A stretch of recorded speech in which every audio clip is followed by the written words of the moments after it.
Joining us today. 2014 has been a year of change. We have a new government which won by a good majority. The trend continues with winning in state elections. The winds of change, the way I see it, have brought about two clear changes: hope and pride. So the question for us is that what really triggered this? Who are the people who've been involved in this mass movement of the Indian youth professionals, the Indian middle class, moving into the political scenario and getting actively involved? So today's session would really deal with and discuss as to what drives these people and what are the changing dynamics in the session. We have with us today Mr. Swapan Dasgupta, who would be chairing the session, and a young panel comprising of Smitha, Akhilesh, and Rajiv. And before I request Mr. Swapan Dasgupta to begin the session, I'd request all of you to please put your phone on silent mode. Mr. Dasgupta, Smitha, Akhilesh, Rajiv.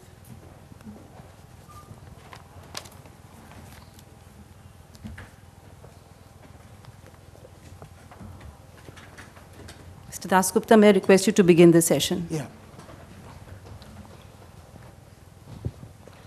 Good evening, everybody. Thank you so much for coming to this session. I won't bother with the CVs of the respective, the distinguished panel which we have for us. You can take them as read, and they're in front of you. I was a little puzzled about middle class back in politics, because the middle class has always been in politics. I think the intensity of the political involvement has varied. I think we saw, at least in India's national movement, the middle class was certainly very much in the forefront. It had an active role right up to the 70s. And in 1977, I would say, was one of the years when middle class involvement was quite intense. After that, there's been a period of very sluggish development when I think the word middle class was somehow substituted for the inherited classes. And there was a lot of people who, by virtue of a certain inheritance, got into politics. They inherited seats, they inherited fiefdoms, etc., good or for bad. And this was 2014 was one arena where, courtesy the media explosion, courtesy the mushrooming of technology, and perhaps the growth in the absolute number of the middle class, we saw a greater involvement of what we can loosely call the middle classes, which includes the professionals. And we have three people who've been involved in some way or the other in shaping public opinion or attempting to shape public opinion and participating quite actively in their own respective ways in the election. Now, I'll first turn to Akhilesh. Now, Akhilesh, you sort of abandoned a job or sort of took sabbatical from a job. I don't know whether you abandoned it or took a sabbatical, and plunged yourself headlong into the Modi campaign, and you were a part of the furniture of Ashoka Road, if I might recall, yes, in those days. Now, what has been your experience? And I think we'll first come to terms with each person's experiences and then try and generalize from there. Akhilesh. Yeah, should I speak from here? Okay. Yeah, you can speak. Okay. Good evening, everyone. As Swapan was mentioning, middle class has not necessarily been out of politics any time. It was in the forefront of politics during the freedom movement and afterwards as we progressed through the first few decades of our independence. But what changed in this election and 2-3 years before this election was the scale of their participation and the reasons for their participation. And therefore, I would briefly cover that, but my own experience is that I have been a professional and an engineer from education, and then I have been writing, talking about politics, interested in politics since a long time, but over the years, as one saw that this was perhaps an election where one could go beyond merely being interested in politics and talking about politics, and maybe perhaps make a difference in terms of actually participating in this, the process. And perhaps this was the first election where there was an opportunity for the middle class to participate in multiple ways. I will explore one or two ways, the other panelists will explore their ways, and how they participated in the process of election, and how the middle class could participate in the process of election, as opposed to what was available, say, in 2004 or 2009 or earlier. And so let me start by elucidating two or three important reasons why I think middle class participated, and each of those 2 or 3 reasons are in some ways reflective of my own personal story as well. So the first reason I think is the economic story. And let me just narrate what economic story means through example. I was working in an equipment manufacturing company that was sold for construction and mining equipments, and this is the year 2007, and I was based in Odisha, and I was handling the sales and marketing operations of the eastern region. And our company used to sell construction equipments, this kind of which you see on the roads, for example, is the JCB equipments. So there was this customer who was one of our good customers who had bought these equipments, and these are not very costly equipments, about 15 to 20 lakhs. In those days, the interest rates were low. So therefore, if you have a 1 lakh rupee in your pocket, you could actually buy equipment. And if you had a contract, and earn maybe a lakh, lakh and a half, 2 lakh rupees a month. So this is about 2007. This customer had bought 4 equipments from us, and he was organizing a small event in his village, and he was insistent that we come and participate in this event, because he had become a small influential person in his locality because of the progress he has made after buying this equipment. So we went there, I went there, and this is a very, very remote location in Odisha. And as we were walking towards his house, so I saw women working in the field, and actually they did not have implements to work in the field, so they were working with the hand. So they were plowing or digging with their hand to plant the seeds, or whatever they were planting. I think they were planting perhaps potato seeds. That was the kind of poverty. And what this man was doing was, he had made a reasonable amount of money. So he was organizing a cricket tournament in his village, because apparently he believed that there is cricket talent in his village, and he was organizing a cricket tournament. Now think about this. The aspiration that this gentleman had developed because of the economic story opportunities available to him in 2007. This story is 2007. And then him wanting to expand it to his village, to his friends and families. And then think about this person again in 2012 and 13, when these opportunities were not available. Now, this is not a story which happened to his parents or grandparents, and therefore he heard it as a fable that my state was very progressive, and in the last 20, 30 years, it came down, and therefore there is no way we can now progress. This happened to him himself.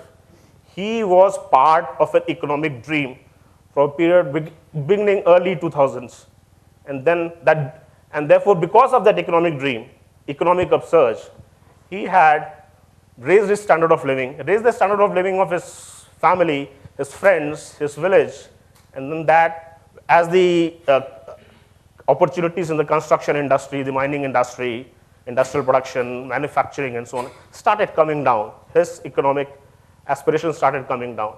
These are the kind of people who would be not very, very happy in, say, 2012 or 13. And therefore, they would use any and every opportunity to change the way and go back to the times when they had the economic opportunity. Now, think about this, just to give you one number. Between 2000 and 2005, roughly 60 million jobs were created. Between 2005 and 10, the next 5 years, approximately 2.7 million jobs were created. 60 million to 2.7 million. So the first reason why middle class participated is the economic reason. Second reason, which I think is the connectivity reason. How connectivity completely changed in the last decade and a half. And you think about this, that in about 98, 99, where Vajpayee government came to power, the telecom density, the national telecom density, was roughly 5%. 5%. The rural telecom density was less than 1%. In 2013, beginning 2013, when actually middle class started participating, I'm not necessarily saying only through the BJP, through other parties. Say, for example, AAP. The telecom density was, national was 73%, and the rural was more than 40%. So 5% to 73% in more than a decade, slightly more than a decade. Now, this kind of transformation was not seen in India since independence. Now, this did immense multiple things. For example, a success story of a government giving good governance, for example, in say Tamil Nadu.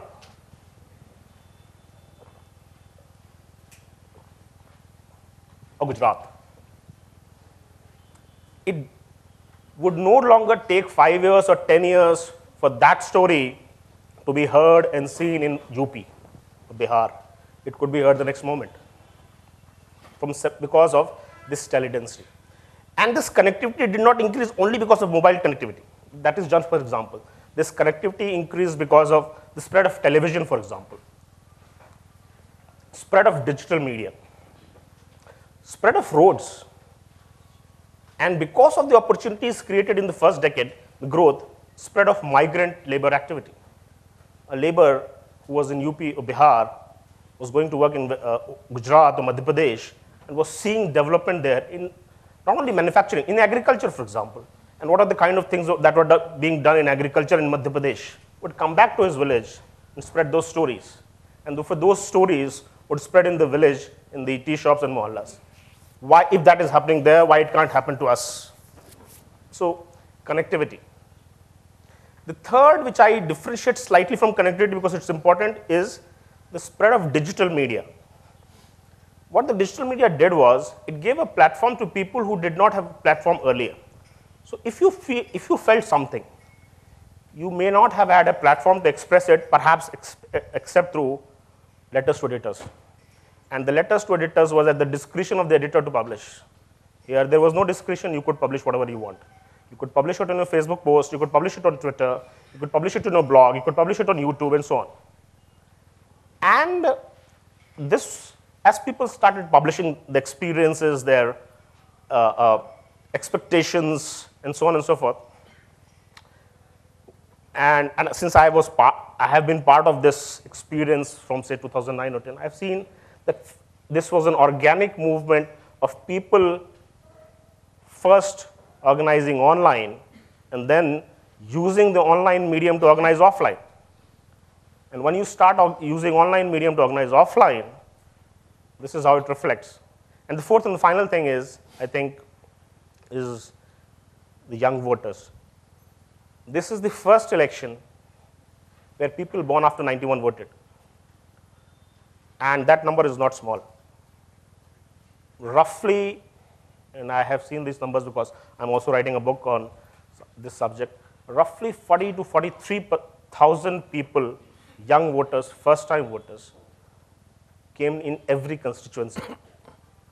Between 18 to 19, between 18 to 22, 23, who did not also vote in 2009, roughly 90,000 new voters in each constituency. This is more than the number of the difference between the winner and the loser in 2009 in almost every seat. These 3-4 factors, and each of these 3-4 factors, if you see, would be common to people from the middle class who started organizing themselves offline between 2011, 12, and 13.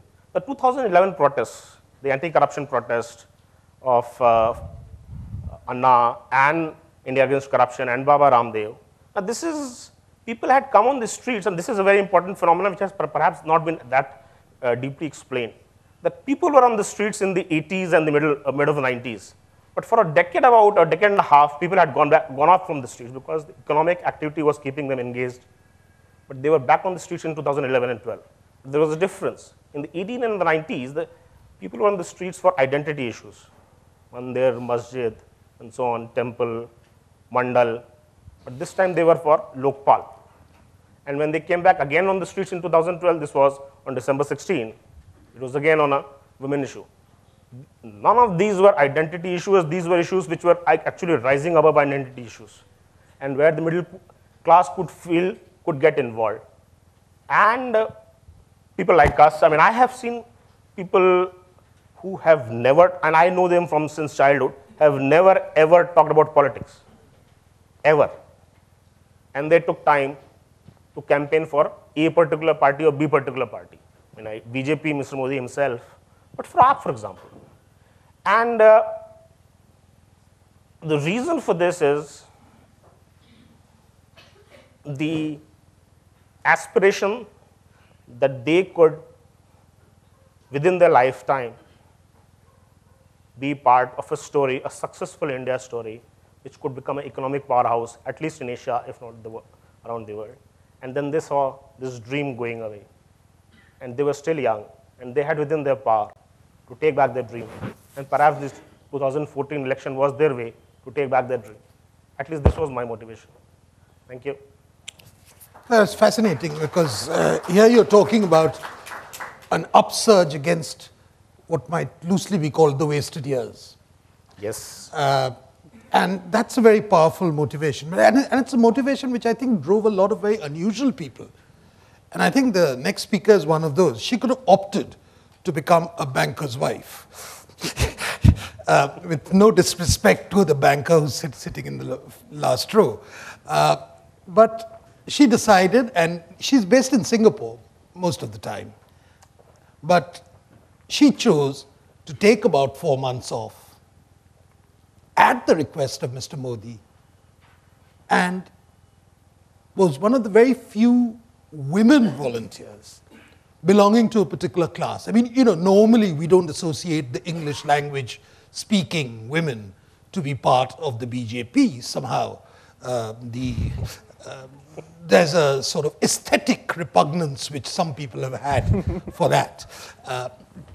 Smita violated those rules and participated. And I believe she's going to do her presentation in a slightly different way. And I'll leave it to you to. She's incidentally a very accomplished photographer. Good evening, ladies and gentlemen. Thank you for taking the time to be here today. I'm going to break from the topic a bit, because when I went back to Singapore, and even when I meet people today, the question that I get asked is, what was your journey like?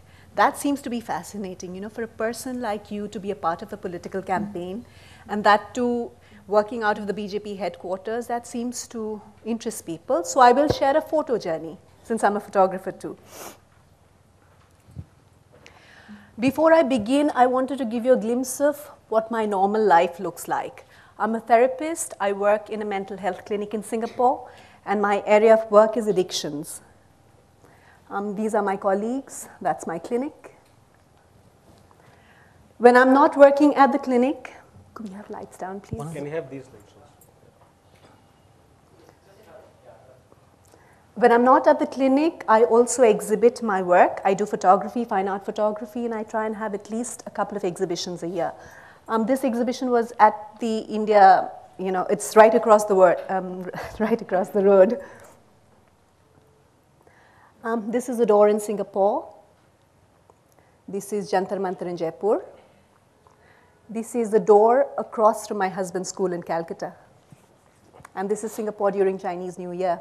So this is the kind of photography I do. When I'm not doing photography, I do a bit of writing, and I have published 2 books. Roli is my publisher. Pregnancy Care was just a book I wrote for a lark. And Understanding Addictions is on the subject that I understand best. My political journey actually started with blogging. Sitting in Singapore, I got involved in Twitter. I started following the news. And at some point, there was this sort of anger that built up. And I used my blogs as a medium of expressing that. Anger, hopelessness, a lot of emotions, mixed emotions really. And I blogged for Niti, I wrote for DNA, I wrote something for Tehelka as well, CRI. And then Arvind Gupta, who was the head of the digital cell of BJP, he called me and he said, you know, Smita, itna halla machati rehti ho tum social media pe, why don't you come on the ground and actually do something? I thought about it and I said, what would that entail? He said, come and work at the campaign and see what it's like. And he told me at that point of time that it would take about a month. So I said, okay, 1 month taking time off, not a big deal.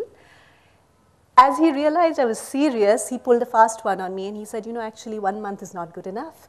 If you're really serious, you have to give us at least 3 months. And that required a rethink because I have a job, I had 2 kids, I was living in Singapore. Then I spoke to my husband, I spoke to my boss, they all seemed supportive. So on February 10th, I boarded a flight and I entered a world which was alien to me. This is at number 10 Ashoka Road. I was coming in blind. The only people I knew were Arvind Gupta and Akhilesh. And that's where the journey began. That's the Bharat Mata, which is a prominent poster in the middle of our courtyard, and my most favorite image in the office. She's beautiful. This is the National Digital Operations Center, out of bounds for all visitors except the people who are the passers, and we worked out of there.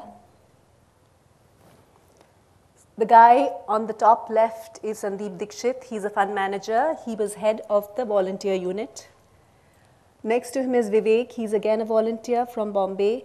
Behind Vivek is the desk that I worked out of for 3.5 months. At the bottom is Nitin Kashyap, who's a tea planter in Assam.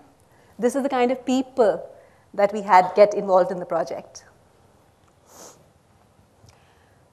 Become a volunteer, give them a missed call. This was a campaign that was very successful. We had 22 lakh volunteers sign up. The problem is that when you have 22 lakh people sign up and they want to work for the party, how do you engage them? And that was our biggest challenge. And all of us, remember, were coming into this field new. We didn't have training. We were all people like, you know, you and I. And we built it up as we went along. There were misses, there were hits, but at the end of it, it worked out well. This T-shirt is very special. This became the trademark of the Volunteer Mission 272 Plus. It was designed by a Singapore volunteer. It was funded by volunteers across India. It was a self-financing endeavor. And this is something that we are very, very proud of. Every week had surprises. We went in the morning at 10 o'clock. Our day extended for most days till about 10 at night. But every morning had a surprise. Some days the road was jammed because some neta had joined and there was a band baja barat. Some days there was a riot, and we just learned to live with it. Of course, we had our regular visitor who came in for the, couple of times a month. And the only difference that we felt was the security was more heightened, and that's when we knew that someone was coming. Chai Pe Charcha was our biggest boon. That is what galvanized the Mission 272 volunteers. That became our trademark. And that I thank Mani Shankar Iyer for. We had Chai Pe Charcha outreaches everywhere, in Gurgaon, in people's homes, in nukkars. And as you can see, the kind of people who got involved are not your usual faces.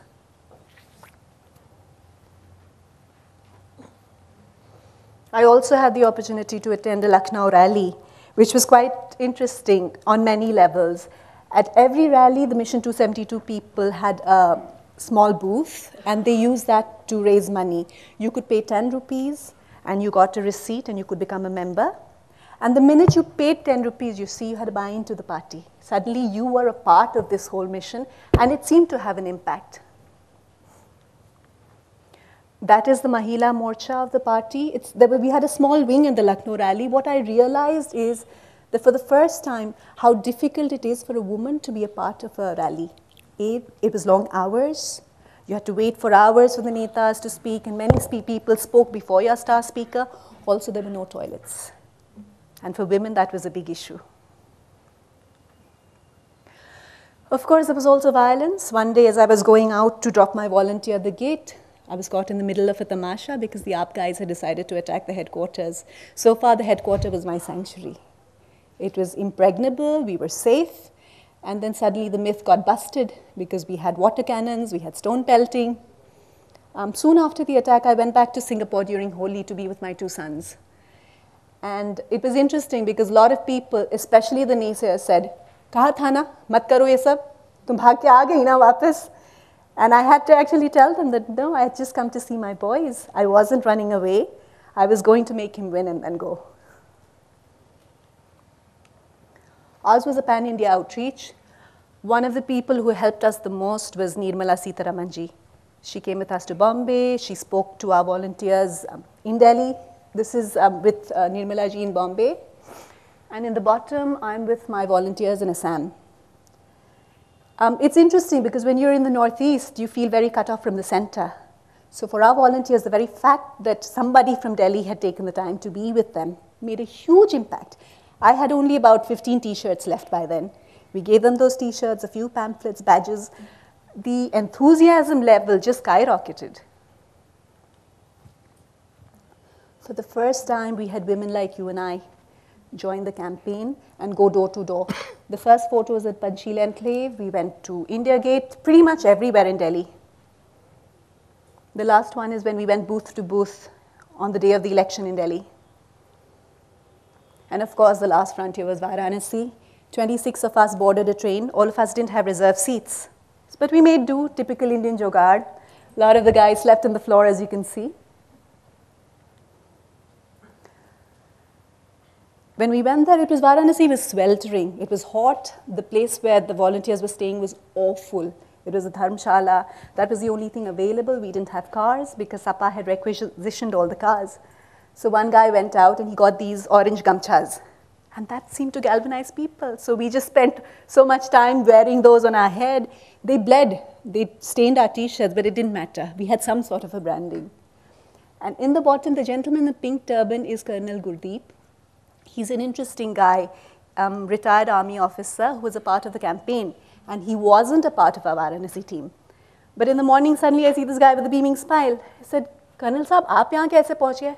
Mere se raha nahi gaya. He said he had to be there.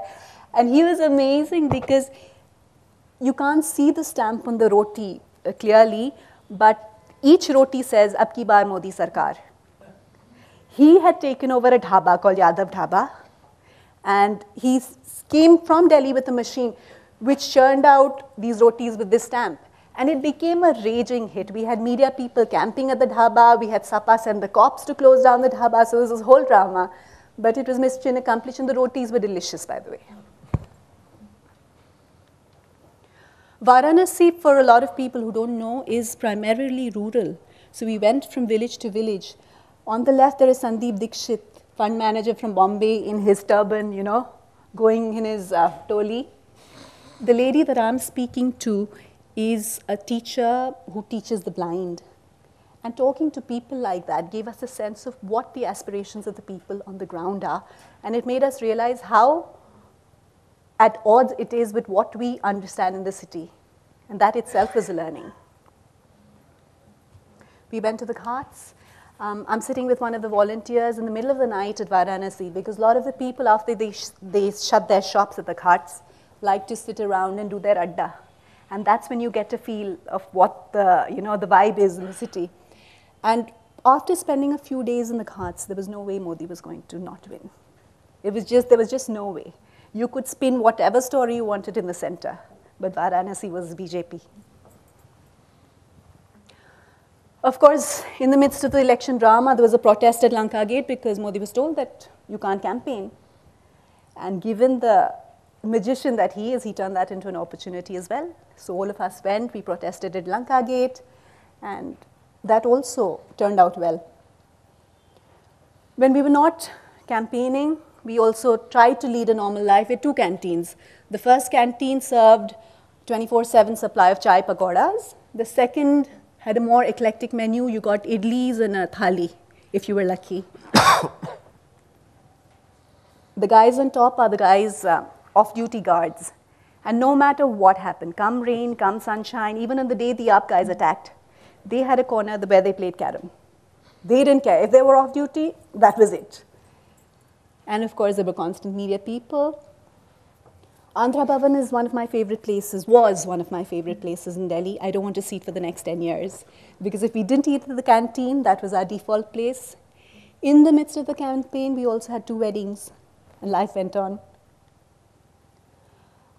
Few days before the election, there was no doubt that we were going to win, and we were going to win big. So there were laddus being made right outside our office, and on the day of the victory, in fact, I couldn't get myself to eat the laddus because we were just so sick of the smell. There's huge media booths in the compound next door. We went in at about 7:30 in the morning because we knew there would be chaos outside on 16th. We had screens all over on the road, inside the headquarters. And then, of course, there was chaos because Mission 272 Plus, which seemed like a dream when we started off, was a reality. And that's Shahnawaz Hussain going out dancing when the official results were announced. If you look on my right, there's a havan happening in the midst of the celebrations. There was dancing, there were crackers, there's tears, and there's a small little group which is doing a serious havan, and it can only happen in India. This is my most favorite image of the campaign. We had this poster banner ready. It was put in front of the NDOC room, and the minute the results were announced, Modi ji says, "Thank you, India." And I still get a little lump in my throat when I see it.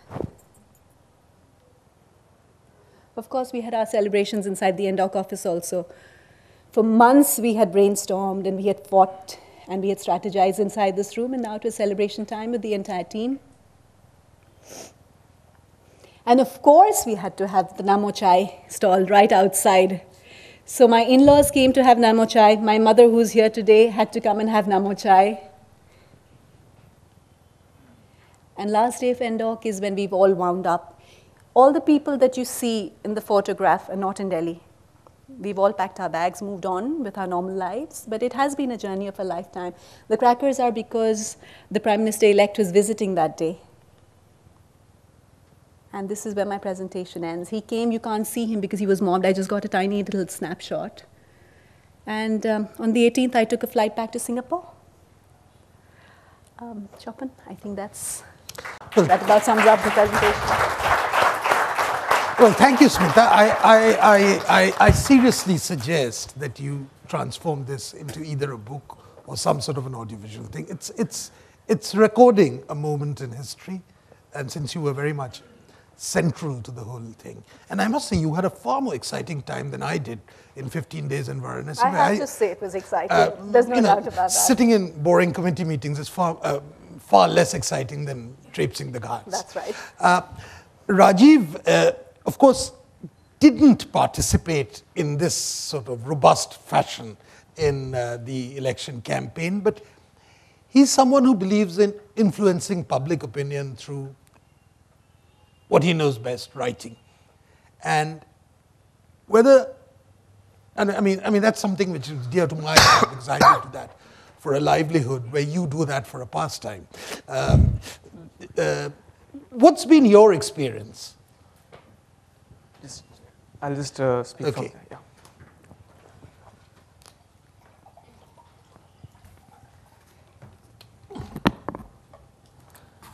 Yeah. Thank you, Swapanda. So my co-panelists, Akhilesh and Smita, they were involved in politics as campaigners and volunteers. My personal experience has been a different domain. Over the last 5 years, I have authored or co-authored over 100 articles on various topics, and my principal method of engagement with political and public discourse has been through this avenue. I was lucky to get a first opportunity to write for a major newspaper at age 24, and over the years, my aim has been to inject a new right-of-center classical liberal perspective to the intellectual debate. This stemmed from a conviction that the ideas and ideologies of the day were not right for India, and in many cases, they were also misleading citizens and the public. In the social media age, this is a way almost anyone can contribute. Engaged individuals can put forward new viewpoints and coordinate meeting groups easier than ever before, as Akhilesh was also saying. organized citizens can function like external pressure groups to drive change and demand better governance and reform. I'll give two examples on how ideas can be brought to the fore through writing. Last year, after the murder of an anti-superstition activist, the Maharashtra government brought an anti-superstition law that, among other things, made it a crime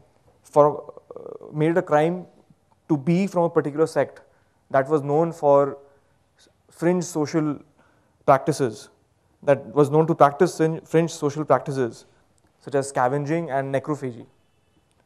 The argument put forward by the activists was that such practices came from superstition and were hence undesirable.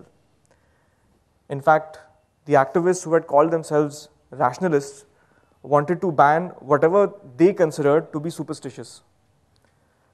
So the article that I wrote made the case that this was deeply illiberal and it was unacceptable to outlaw a sect simply because its members practiced on themselves certain rituals that were seen as irrational by someone else. In typically Indian fashion, the slain activist's family was demanding as a tribute not just a state-level anti-superstition law, but a national anti-superstition law. The TV media kept feeding the hype, but I felt that the article that I'd written made a difference by providing a counterpoint to the arguments that were being falsely painted as rationalist and liberal. It is astonishing how a law that incriminates someone for being who they are can be called liberal. And this is something unique, probably that can happen only in India. The other article I want to highlight was on the issue of secularism and Indian identity. It was written in response to an assertion by a prominent professor from Brown University on how Narendra Modi's rise was dangerous to the idea of India, where minorities had no individual identities but were simply members of a group. In the article titled "Let Us Debate the Idea of India," my co-author and I contested this perspective, bringing out how boxing individuals who happen to have a minority faith into a group was actually Jinnah's politics that led to partition. This article was shared thousands of times on social media and invited a flurry of comments from lay readers and intellectuals alike, igniting a debate in op-ed pages across two newspapers over 2 or 3 months, with prominent readers, with prominent editors, social activists, and even politicians airing their views. The popular verdict, as reflected on social media and through the comments on the articles, was pretty clear. 220-something amateurs had trumped an Ivy League professor on this issue. To my great satisfaction, comments and emails came in from a large number of readers, indicating that this particular essay had really set them thinking and had in fact helped change minds. So this has been the journey on the intellectual side. It has been possible to influence the public debate through writings and articles. Moreover, one doesn't have to be in party politics to be engaged as a citizen. It is possible to contribute at the level of ideas and philosophy. Political parties are, after all, only vehicles for ideas. Another facet of public engagement that I experienced recently was through participating in the Prime Minister's Swachh Bharat campaign. I got together with 3 friends and set out to clean an area in Nehru Bazaar at Paharganj. None of us had really visited this local market, and the experience of cleaning an area was very educative. We handled matter which none of us had ever had to deal with, to put it mildly. As we procured brooms from a local store and set about cleaning a part of the market, the responses from the public around us varied from the supportive to the cynical. Some people joined in and helped us as we cleaned for almost 2 hours.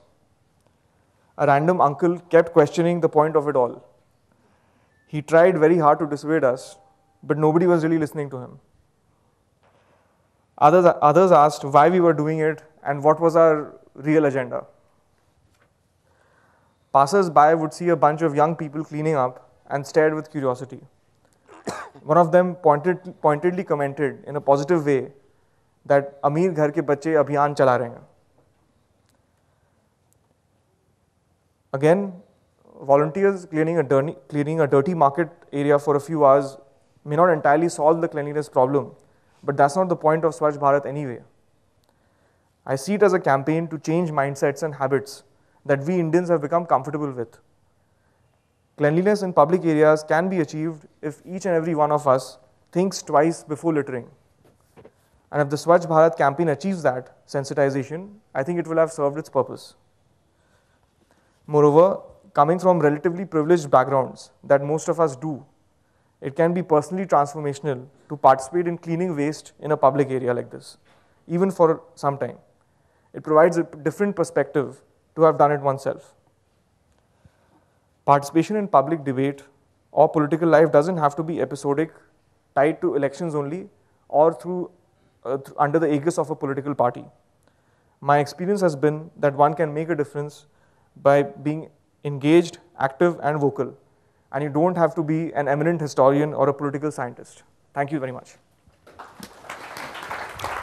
Well, thank you, Rajiv. You made a very interesting point about that. I think we've allowed the public discourse to be outsourced to professional intellectuals. And in many ways, the 2014 elections, I see it as a revolt against the intellectuals. Just an incidental thought which came to my mind as a result of your thing. Now, we've spoken enough, and I think there are a lot of questions and anecdotes, I don't know, whatever it is, the contributions we have from a very large audience today. So, Banti?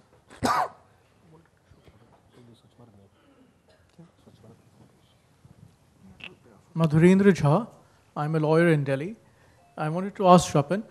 Shrapan, apart from the points which have been discussed, is it possible, I was told in February 2000 by the president of a major political party, and I believe that that view is actually a consensus around the political spectrum for many years thereafter, that the middle class counted for nothing in India except in two constituencies, South Mumbai and New Delhi.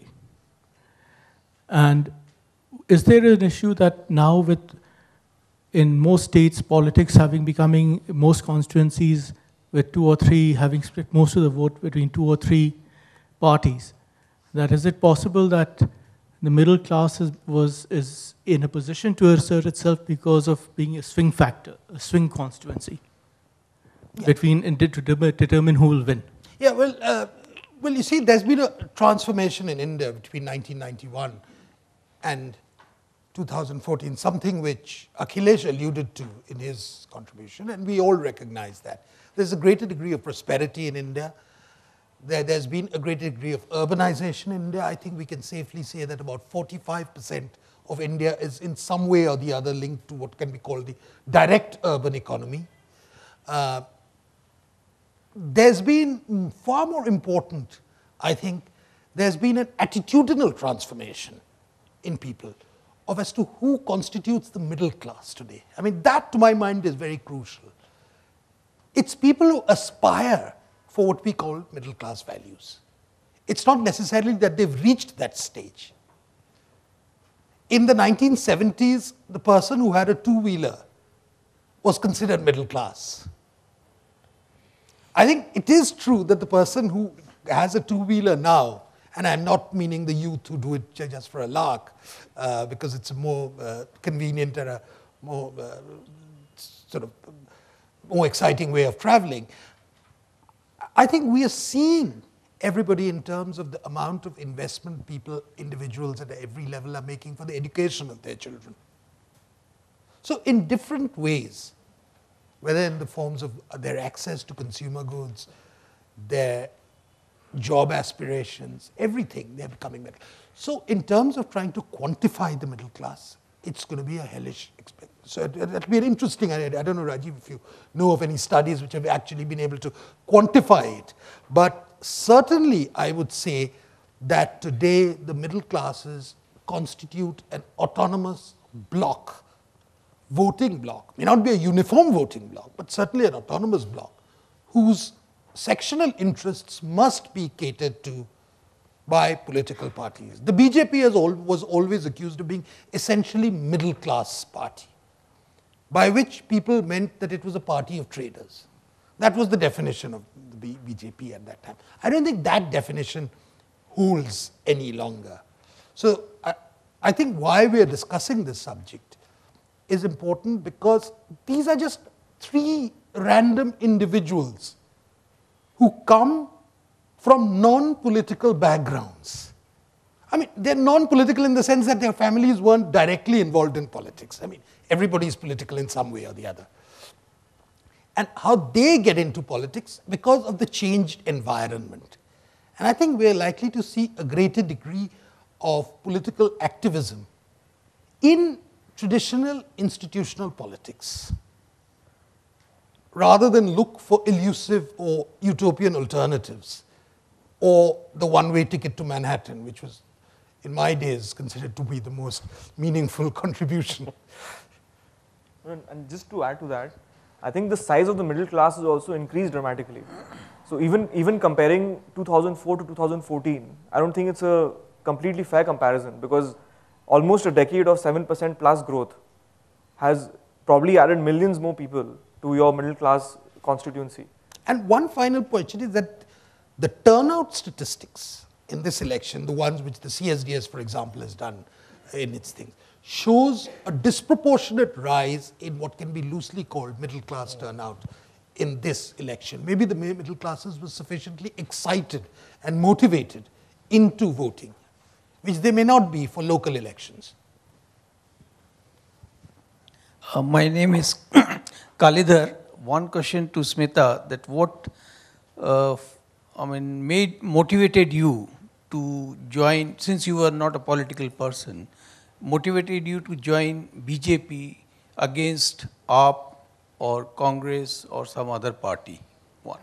Second question to Mr. Swapan, this upsurge of the middle class wasn't a hype of media and PR activities. Will this surge or activation by middle class continue?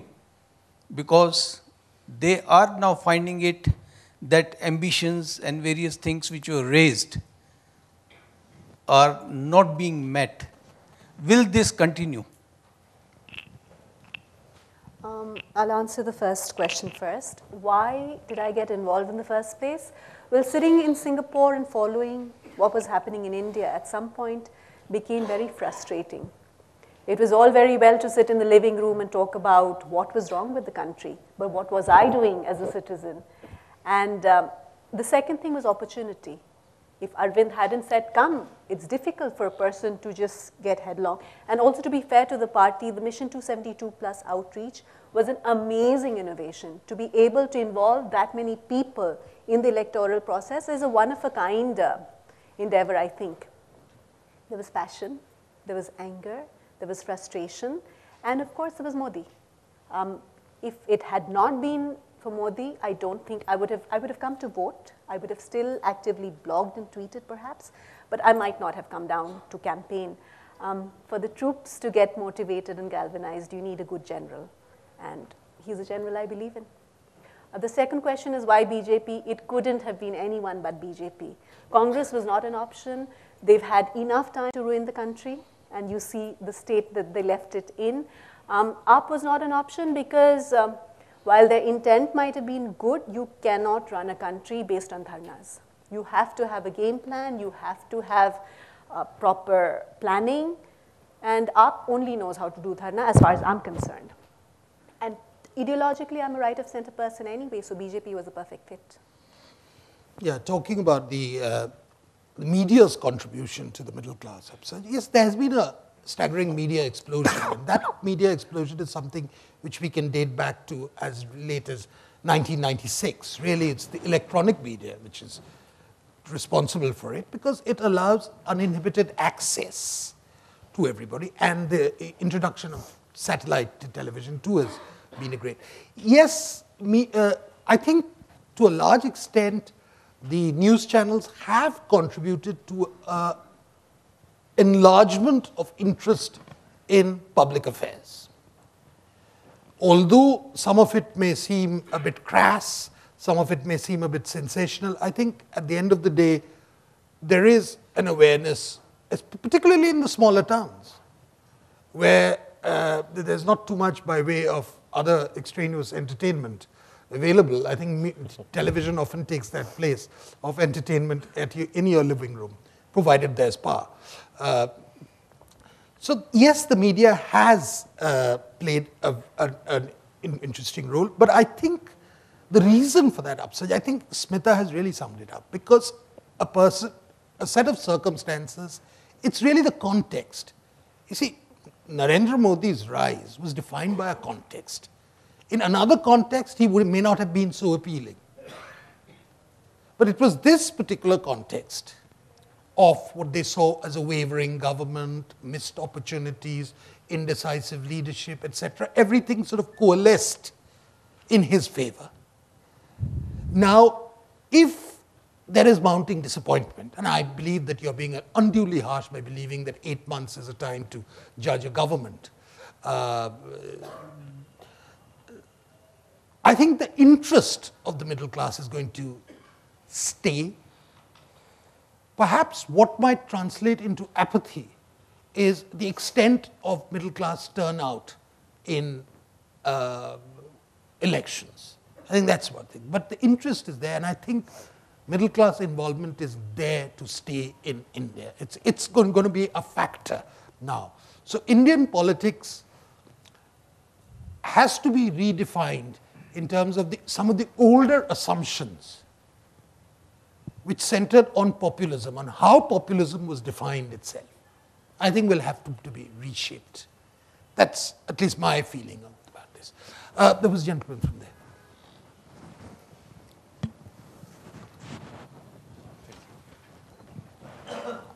My name is Vinod Goyal. I come from the United States, and I have a PhD in international relations. You might call me a well-wisher of BJP, if not a friend of BJP overseas. My question is to Ms. Barua.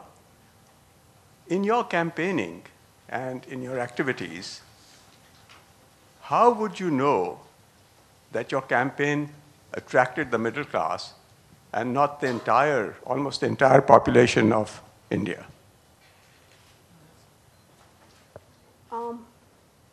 As I said, we had 22 lakh volunteers who signed up. But typically, the kind of engagement that we personally witnessed, and that is going by the metros and the tier 2 cities, we had engagement with kind of people who never went out of their house. In Delhi, for example, the kind of people who came door-to-door campaigning, people who went to the markets, were people who probably never even stepped out in the neighborhood to talk to the neighbors. And here they were, actually campaigning for a party. And that was across the board, whether it is in my home state in Assam, or whether it was in Bihar. It was a new profile of people which was evident. I don't have the data for that, but it's only based on what I have seen personally. Let me just supplement what Smita is saying.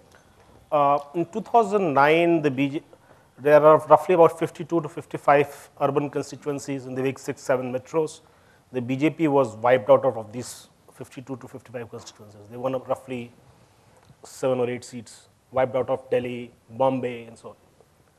They have completely reversed the situation in 2014. Now, does this mean that only the middle class came in favor of the BJP? No.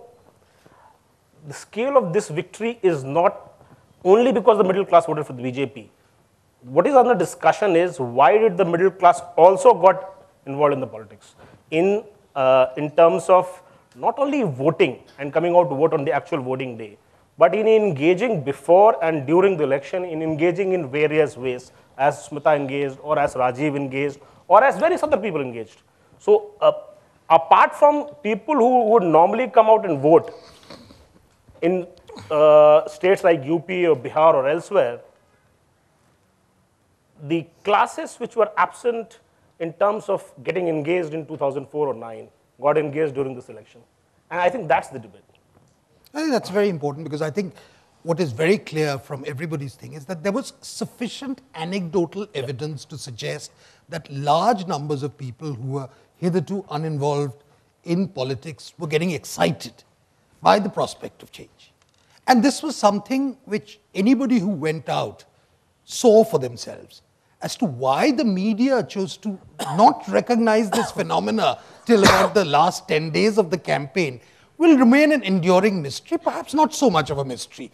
But there it is, which shows that there are limits to how much, and this is, again, to get back to your question, that there is a limit to how much a media can shape the public mind. It certainly plays an important role, but it is never the arbiter of taste or political choice in this case. Sir.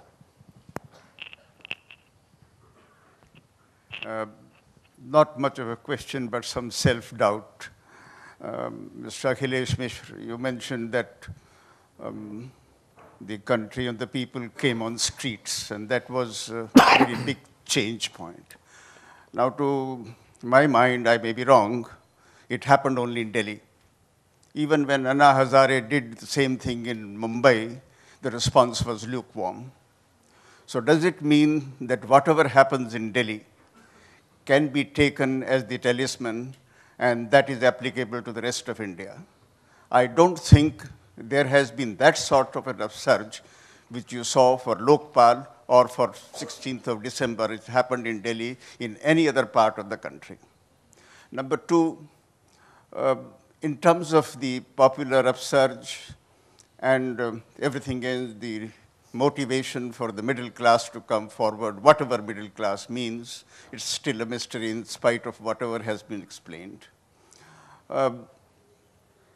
Things had become so bad in the preceding 10 years, 2004, 2014, that country had to make a change.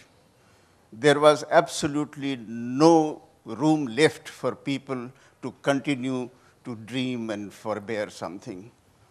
And well, at that stage, you came in and made a lot of difference in terms of giving us a platform. I'm imagining myself to be a disinterested politician or political activist, but you engaged me that yes, there was a possibility, as Smita said, that she dreamt of a change. She couldn't have done it if Modi was not involved. Right or wrong, in spite of what Mr. Subhan Gupta's tribe did for 10 years in Gujarat, we felt that there was some hope.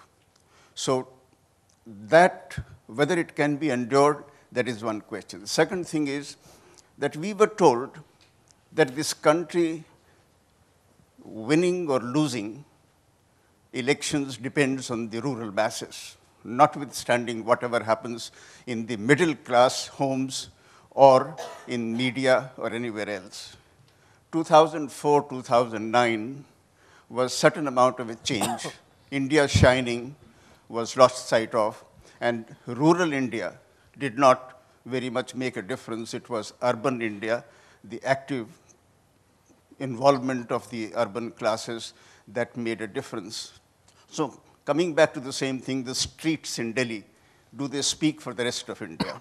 And lastly, if I may say so, Smita, you closed down your NDOC or whatever it is, but I feel today there is a need for that to be there so that whatever you did achieve, you are able to see that the people whom you brought to power are able to perform, notwithstanding whatever problems exist there. They seem to be making too much noise. They seem to be achieving very little, and there is a big danger.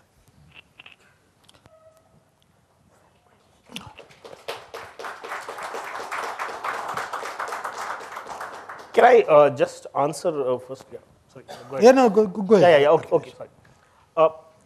On this Delhi question, you see, if you look at people who have been supportive of Modi since 2010 on social media, I'm just giving one indicator right now, they were not who were speaking his language. They were not from his social background. They were not from his educational background. They were not from his state. The people who built this intellectual movement were people from Karnataka, Tamil Nadu, West Bengal, Delhi, Assam, Odisha, and so on and so forth, people from outside India. Now, what is it that Mr. Modi did to get these people engaged?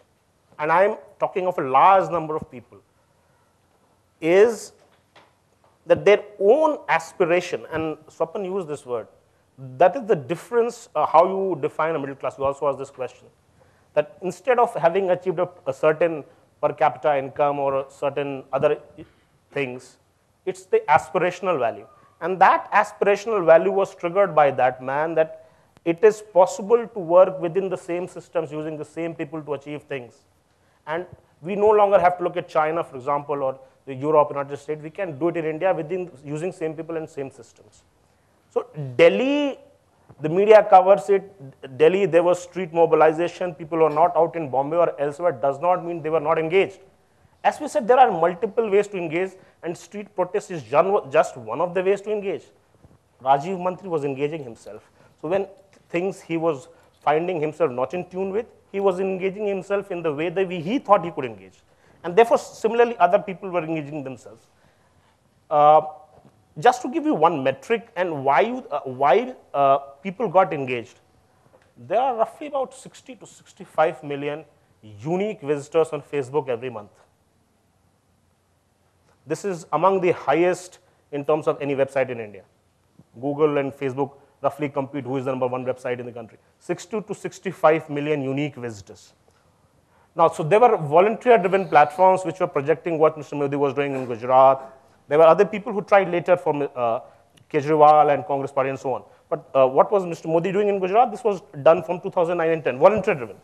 But these people, middle class, who were accessing Facebook, were getting visible information that something is happening, which is what we want to happen in our place and so on and so forth.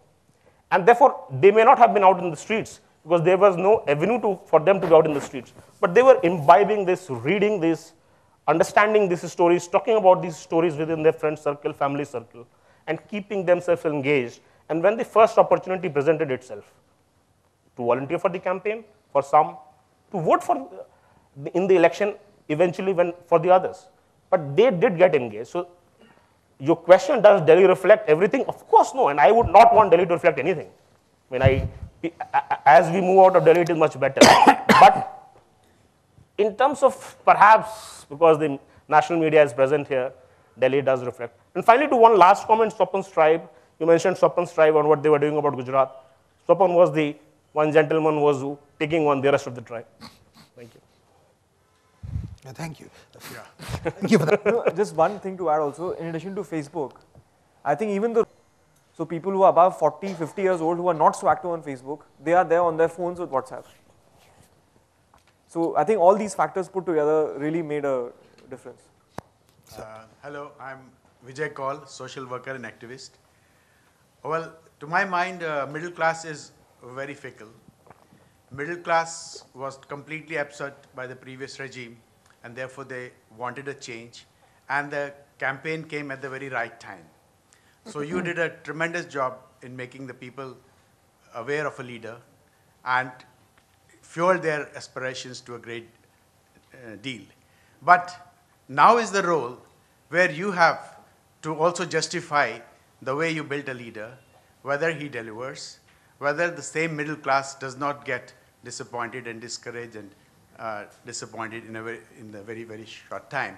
And to my mind, when I check the things on the ground as a social activist, when I check the policies which are enunciated on the television and on the media, and when you check it on the ground, right, even a BPL card or even a Ladli scheme given to the girl child, you find that there is no deliverance. There's a huge gap, and that's very, very unfortunate.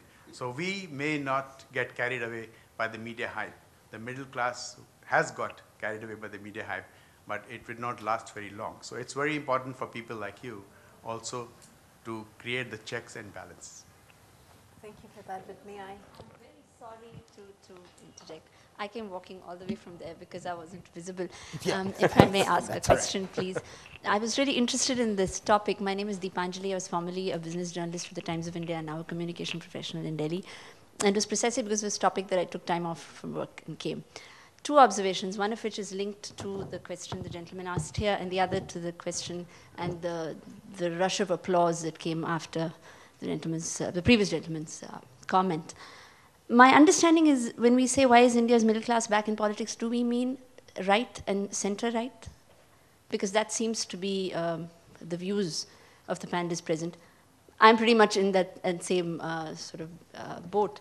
And I just felt, I was a little surprised to see the support that the previous gentleman got in terms of applause, because it was actually raising a question to that very movement, in a sense. So then how sustainable is this? Do we have a whole lot of confused middle class, which is not really decided in terms of its views, which has joined the bandwagon in the hope of change, but doesn't really have an ideology, doesn't really know what it stands for, because as we can see, we do not even have a party that is purely conservative in that sense, economically or otherwise. So this is just an open question. I just couldn't resist making that comment, because do we really know where we stand as a nation? Anyone, free to anyone. Thank you very much. Well, it is true that, middle class is fickle, etc., etc. But, my take on this is sort of any constituency which doesn't get what it is looking for will turn against you at some point. So of course, I mean, the task is cut out for the government to deliver what it has campaigned on, and all these issues are valid. And I completely agree with you too that there is a weakness in the right of center sort of ecosystem. There is a sort of limited understanding in the media. There is a dominance of the left in media institutions, in universities, etc. And that's something that we need to work on probably to bring balance in the democratic sort of setup in the country. Akhilesh, you want to? I would actually like to respond to the gentleman there. There are two issues that you raised. One is that the middle class might get swayed by the media hype. Actually, I would disagree with that completely, because in the course of our campaigning, we actually realized that the electorate is smarter than we ever have given them credit for. And they have, when you watch the television debates, and then when we went out on the grounds, there was a complete gap between what was being talked about in the television studios and what the people were interested in. So they are wise enough to make their own assessment and choose their own agenda. And that, after this campaigning stint, I have no doubt about. As far as the governance is concerned, speaking for me personally, I can just say that I chose this government for 5 years, and I will only ask for the report card after 5 years. 8 months is unfair to judge a government by. May I just take off with your very interesting and it's a question which needs an entire sort of seminar to discuss. But as a sort of self-professed conservative, all I can say is that one of the major contributions of this election was that it has made what can loosely be called non-socialist politics respectable.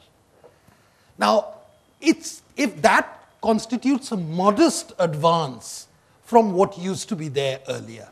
And that's where we stand at present. How much can be built upon that, or whether that edifice itself will collapse, is really the test of time. But to my mind, that's the big step forward of this election.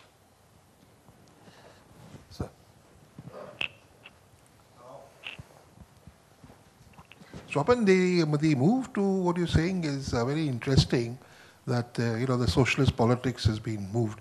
But what has come in its place is very divisive politics. And my fear as an Indian is whether this country will stick together or not. It'll be broken up.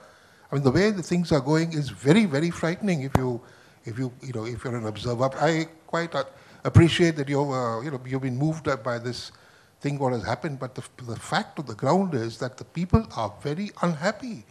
And don't forget that only 30% of whoever voted for the BJP, 70% of Indians did not approve of their campaign. So let's not get euphoric about all this. And the middle class, until about 2010, when the prime crisis was going on in the US and the whole global economy was falling apart and nothing happened in India, everyone said, "Humko kaise hoga kuch? Hamare paas to Manmohan hai." And 2010, 2011, things globally started going bad, India going bad. He says, nothing can happen in India because hamare paas Manmohan hai. Nothing can improve. So the fickleness of the middle class is very much there. And whilst the campaign of 272 plus was a brilliant strategy, but the fact of the matter is that only 30% of Indians voted for them. And what is the definition of middle class? Is it the guy who's driving the Santro who doesn't follow any rules, any regulations? He's a crass, self-centered sort of a chap, or what? What is this? Is it in terms of the money that one earns? What is this? What is a middle class in this country? Nobody follows any rules. No, it's a functioning anarchy actually. So what's the question? Ask the I'm question. just I think you went your. I think, firstly, as a clarification, I think, and I think this is a pure. Can I not speak yet? No, let's. Okay, no. I'm just answering, sir. Let him ask.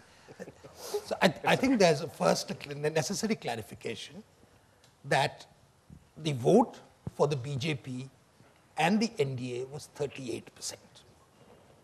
This is one of the most enduring and self-serving myths that a party can come to power with 31. The totality of the vote was 38%. That was the extent of support. Now you can say that's not good enough. You should have got into the mid-40s, etc. I take that point. It's perhaps. But for a party which did not have an even geographical spread and its footprint was not present in large parts of India, I think it constitutes a colossal step forward. But be that as it may. Secondly, all classes are fickle. I don't think that's necessarily a prerogative only of the middle classes. The middle classes have certain interests which are self-centered, but so are the class, every class.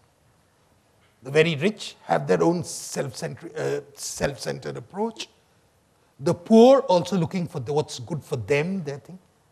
A rather altruistic view is something which is best reserved for maybe members of the utopian left or, I don't know, the religious savants. So I think we need to keep that in mind, that being self-centered and changing your opinion and having a complete certitudes on all issues are not necessarily attributes.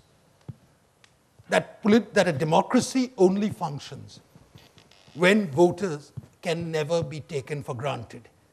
And if voters should not be taken for granted, it assumes a degree of fickleness, that their willingness to change.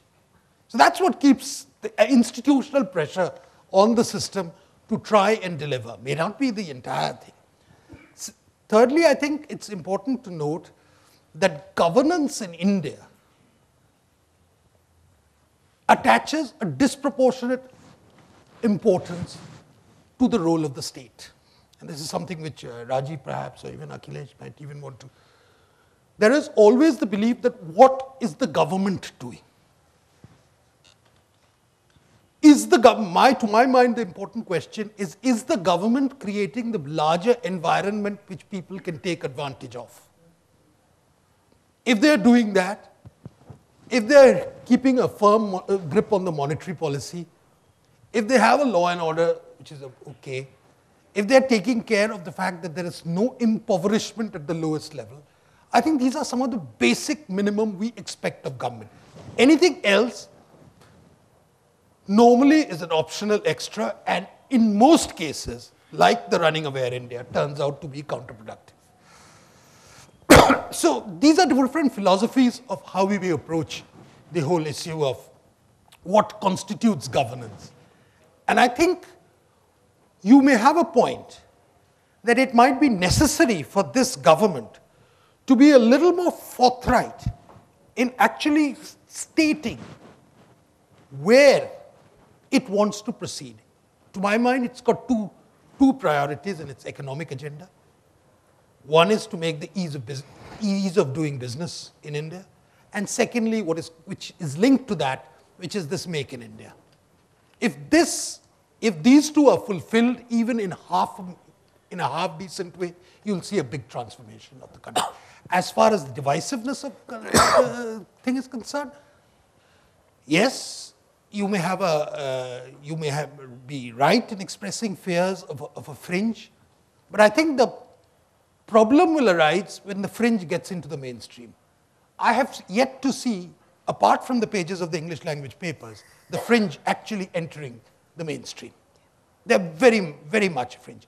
I can take an isolated comment of one loony sitting here or there and say this meeting was dominated by this. It'll make good copy. It'll scare a few people. But whether it'll be an accurate description of reality is a thing altogether. But that's my personal view. You, sir, you're completely entitled to a different perspective altogether. No, because at the end of the day, you know, our experiences, our conclusions are shaped by the experiences we have. And you may have had a very different experience altogether. No, I also want to challenge the view that, you know, on what you're characterizing as divisive and non-divisive. So let me ask you a question. Do you know today in Uttar Pradesh that the state government is running education scholarships only for minorities? So if you're a non-minority, you're excluded. So if imagine you are a minority girl and there's a non-minority girl. If you're a Hindu girl, you don't get scholarship. If you're a non-Hindu, you're getting scholarships. So do you think this is divisive or not? Like, we need to ask these questions. I mean, this is the problem. Like, but that means media is also portraying a wrong picture. It is portraying a wrong picture, absolutely. So the central government has been running programs, welfare programs, designed for minorities. So if you're not a minority, you don't get government welfare. So what kind of a government is this that is distinguishing between citizens based on their religion? And that is being called secular. Well, I think we'll go for the last question before this explodes in that old hoary debate.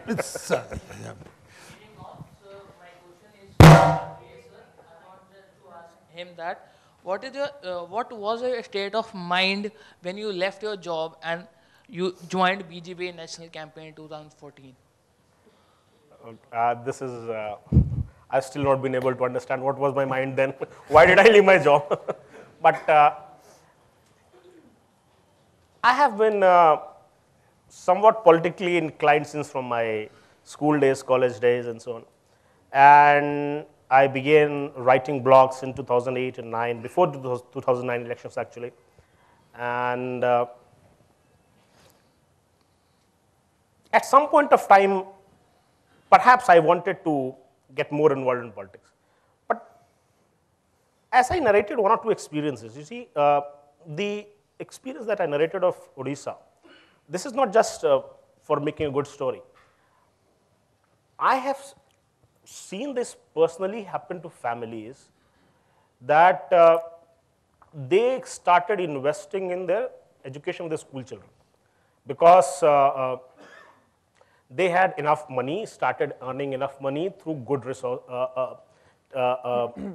work that they got because of the booming economy, and therefore their quality of life improved. And it's very difficult for a person to improve his quality of life and then go down. It's very, very difficult, almost impossible. And I have seen personal experiences of people who are my customers and so on and so forth, who were very, very perturbed that this was happening to them in 11, 12, 13, and they knew that I was a political person in terms of politically inclined, and that I used to write, I was active on social media, and so on and so forth. And it was a combination of factors that ultimately led me to believe that this is the time, let me get into this, to give the comfort of a job, give up the comfort of a job, and get into it full time. Has it been easy? No, because I mean, I gave up my job, and I am not a businessman, I am not a lawyer, I am not a industrialist, and so on. But am I alone? No. In fact, there were many people like me who did this. And so some of the questions, for example, they're coming up.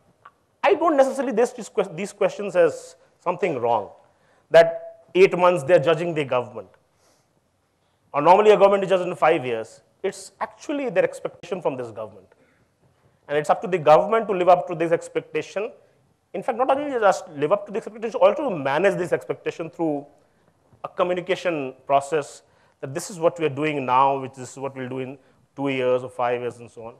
But to finally answer you, I have still not understood my mindset then. No, you are. Okay. Thank you, sir. Thank you very much, everybody. And just, I think what, Akhilesh is writing a book along with Arvind, yes. Along with Arvind on the campaign. I hope it promises to be a more in-depth one than the ones which have been published in the market. I think one of the more fascinating features about the 2014 election, if you've got to sum up, is that the term activist too has been redefined. You know, previously when we thought of someone activist, you know, sir, you called yourself an activist. Occasionally on television you find so-and-so is an activist. Now I've often wondered, who the hell is this activist? You know, what is this profession called activism? By and large, in the past, they were those who were identified with certain NGOs. Now, NGOism is a profession. At least, I think, with this sort of large volunteer movements, and I don't think the BJP was the only party which had volunteer movements. Even AAP had a significant volunteer force. That, huh? Well, I thought he was a film activist. You see, there's entrepreneurial activism, etc. There are lots of various ways you can talk. But at least here we find that at least the term activism has been redefined to mean that what Tony Blair used to call the difference between activists and normal people. I think we're seeing normal people move into the realm of activism. And I think that constitutes a heartening change, regardless of other political implications which you might draw from it. And if there's a disproportionate number from the middle classes, I think that's only to be expected. But that's only a first step. I think if we are seeing an opening up of the political arena out of the clutches of those people who have traditionally been identified with politics, I think that's the positive thing. And that's the larger message I would take back home as the lesson of 2014. Thank you very much for your patience. Thank you. Thank you. Thank you. Thank you.